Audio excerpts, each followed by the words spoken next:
Gundog training styles, USA versus UK. Hi, my name's Charlie Thorburn.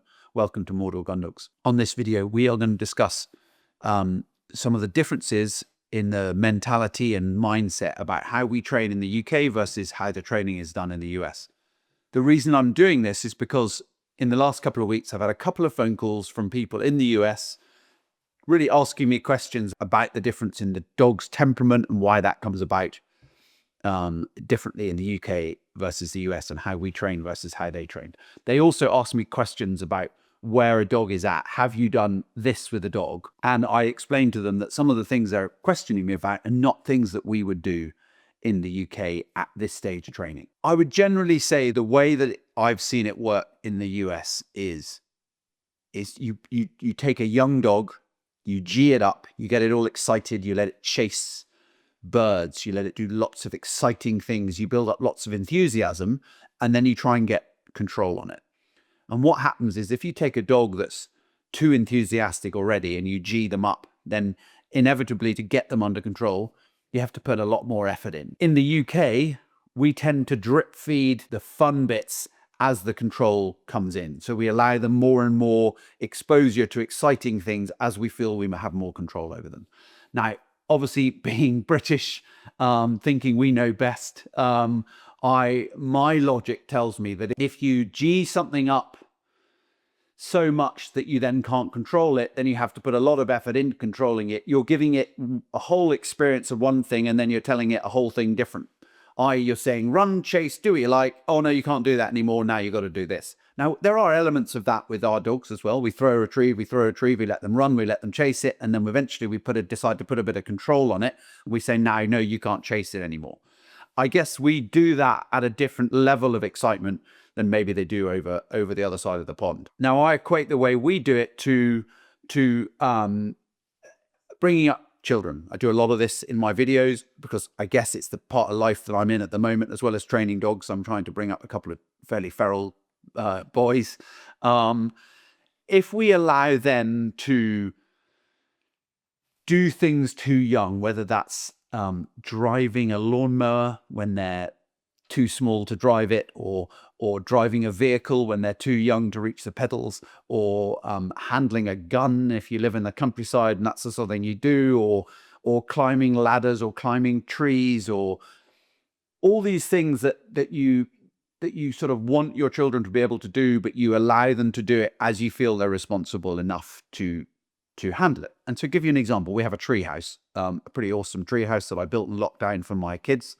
And the older kid is allowed to go into the treehouse with his friends. The younger kid is not allowed to go into the treehouse, and certainly not with his friends, because it's just not safe. So he can go in there, but he has to be with me or with his mummy or with one of his older cousins, or someone who is old enough and grown up enough to take responsibility for them, because there isn't very good sides on the walkway. They've got to climb a ladder. There's a zip line. There's all these things that are dangerous to a young child because he's not aware of them or not able to manage them. In the same way, his older brother isn't old enough to be in charge of him because he's not mature enough. So how do you put that into dogs? Well, in terms of dogs, if we allow a young dog just to run free and do what they like before they're mentally mature enough to understand the consequences, and they've been trained enough to understand the consequences, then we're going to set ourselves up for problems, especially with dogs, because ultimately they're then always going to be aware of the consequences. You can't explain to a dog that easily that, oh, that's a main road, and if you cross that when cars are coming, you're going to get run over. Now, a lot of dogs are quite street savvy. I see two dogs walking every day when I drive my youngest kid to nursery school. I see two dogs walking on the side of the road, and they never leave the pavement. They're always off a lead. They're 30 yards ahead of their owner, and they never leave the pavement. Now, I still see that as a bit of a risk. The owner says, oh, no, they're great. They know exactly what they're doing.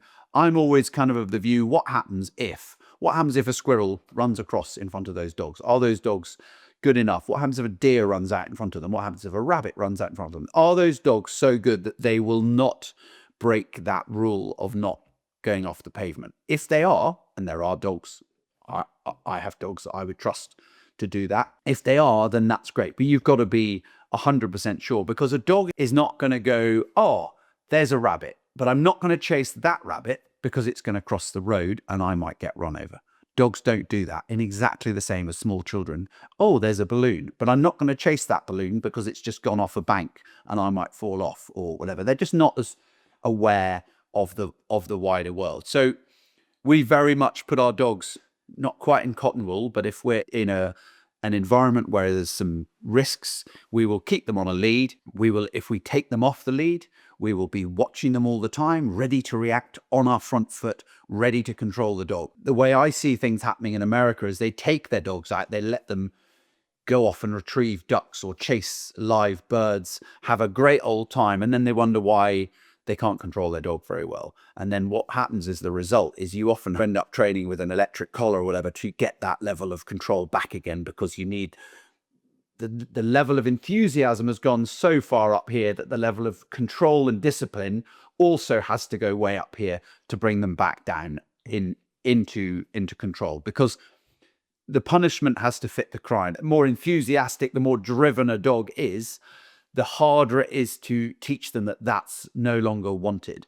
If you've got a dog that hasn't eaten in a month and there's access to a bit of chicken on the side of the counter here, they're going to be ravenous. You're going to have to fight them off to get them to not eat that chicken, versus a dog who's had 3 meals that day and has learnt the rules and knows that eating that chicken isn't the right thing to do. But to take that dog who hasn't eaten for a month and has to take every opportunity it can, it's just, oh, I'm desperate, it's going to eat, I want to eat. To try and stop that is so much harder. So when you've got a dog that is so motivated by game or chasing because they've been allowed to do it so many times repeatedly, and I'm putting this over as sort of American training methods, but I'm also putting this out as just Joe Public in the UK allowing their dogs just to run because they like letting their dogs see their dogs running, and then going, oh, but they chase deer. And they've chased so many deer that they're just obsessed by it and nothing can stop them. To bring that dog back off that level of excitement is so much more work than to take a dog who hasn't chased a deer and say, no, don't do that, behave, because they don't know what the rewards are. The reward of that rush, that adrenaline that dog gets when it's chasing a deer and it thinks it might catch it, versus a dog who goes, oh, look, what's that thing out there? There's something with 4 legs, don't you dare. All right, okay. That's just such an easier fix than rugby tackling your dog, running at 30 miles an hour out there after a deer, and then getting back up away from you and running off again. So we're very much of the view that drip feed the levels of excitement as they grow older. They grow in their training and they grow in their maturity, so that you are always in control of the environment. And if you're not in control of the environment, you shouldn't be in that environment. And I know I've said this before. I've done a video on don't walk your dog, etc., and various other ones. And it's all along the same lines, which is keeping that level of control so that the dog is only put in a situation in a way that you think you can win, and the dog will win. It's not about the dog losing, it's about the dog winning training-wise, rather than winning with their natural instinct to chase or to run off or to go and do what they want to do.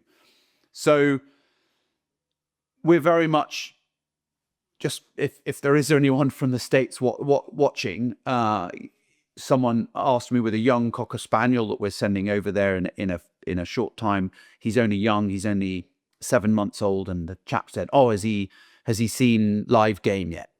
Absolutely not, no.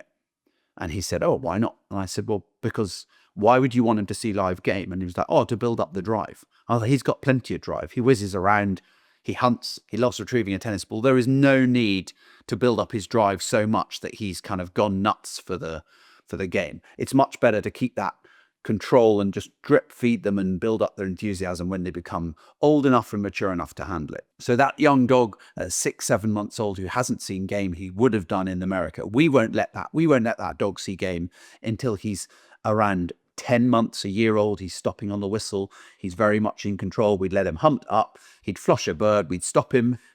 He'd sit there. He'd watch the bird fly away, and he'd know that was what he was meant to do.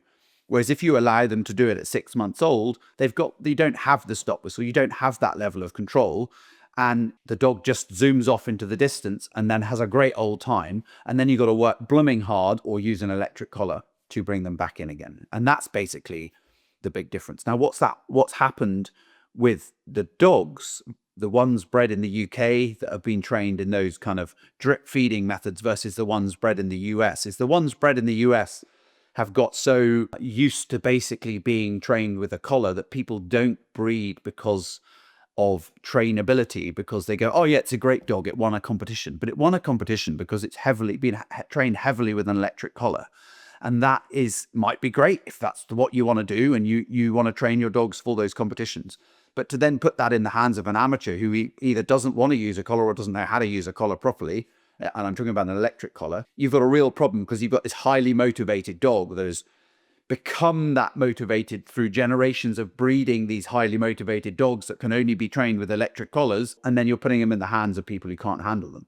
And this is why UK dogs are so popular in the US, because they've got this calmer off switch, this demeanor where you can just say, don't do that, and they come away from something. And there's a misconception that, oh, well, they don't have the drive, they can't do the big long retrieves. And anyone who's seen some really good dogs working, some of ours, they're doing these big long retrieves at these long distances, but they're also, hey, you don't do that, you stop now. So we feel like we've got a much better balance of enthusiasm versus kind of calm and control than they possibly do in the US. And you know, to sound really cocky and British again, we sell a lot of dogs to America. We know a lot of people who sell dogs to America from the UK. I don't know anybody who buys dogs in from America on a regular basis. And that's not putting your dogs down. Over in America, that's just the way it goes. There's plenty of things that UK don't do that we have to import from the States and from other places because we don't do a good job of them. We don't make them at all these days. That's a completely different subject. But there must be some logic in it, because, as I say, on a regular basis, there are dogs leaving the UK as gun dogs, as lovely family dogs, to go live in the States because of their temperament. But the dogs are not coming back over from the States to do the same thing.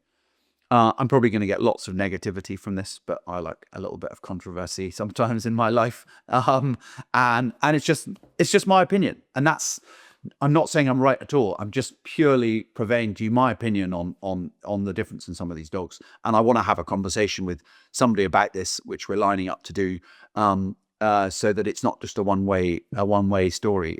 I'm hopefully going to get somebody who can hit back and tell me that I'm full of crap and I don't know what I'm talking about. And I really look forward to that. So thank you all for watching. Remember, you get out what you put in, and we'll see you all next time.